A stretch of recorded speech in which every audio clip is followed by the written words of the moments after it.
Pineapple తింటే గర్భిణీ స్త్రీలకు ప్రమాదమా? గర్భధారణ సమయంలో పైనాపిల్ తినడం సురక్షితమా కాదా అనే ప్రశ్న చాలామంది గర్భిణీ స్త్రీల మనసులో ఉంటుంది. పైనాపిల్లో ఉండే బ్రోమెలైన్ అనే ఎంజైమ్ గర్భాశయ సంకోచాలను ప్రేరేపిస్తుందని, దీనివల్ల గర్భస్రావం అయ్యే ప్రమాదముందని చాలామంది నమ్ముతారు. అయితే ఈ నమ్మకం ఎంతవరకు నిజం? పైనాపిల్ గురించి తెలుసుకోవలసిన విషయాలు: పైనాపిల్లో బ్రోమెలైన్ అనే ఎంజైమ్ ఉంటుంది. ఇది మాంసాన్ని కరిగించే గుణం కలిగి ఉంటుంది. కొంతమంది ఈ ఎంజైమ్ గర్భాశయ కణజాలాన్ని కూడా కరిగించవచ్చు అని భావిస్తారు. పైనాపిల్ తినడం వల్ల గర్భస్రావం అయ్యే అవకాశముందనే నమ్మకానికి శాస్త్రీయ ఆధారాలు చాలా తక్కువ.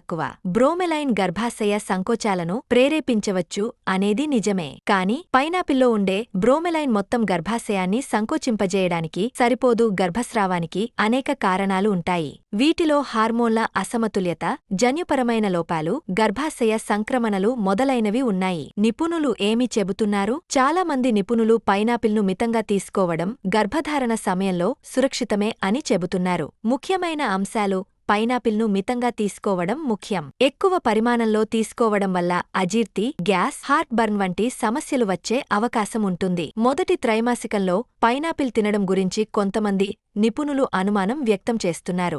ఎందుకంటే ఈ సమయంలో గర్భం బలహీనంగా ఉంటుంది. ఏదైనా ఆహారాన్ని గర్భధారణ సమయంలో తీసుకునే ముందు మీ వైద్యుని సలహా తీసుకోవడం చాలా ముఖ్యం. అయితే ప్రతి గర్భధారణ భిన్నంగా ఉంటుంది కాబట్టి పైనాపిల్ తినే ముందు మీ వైద్యునితో సంప్రదించడం మంచిది.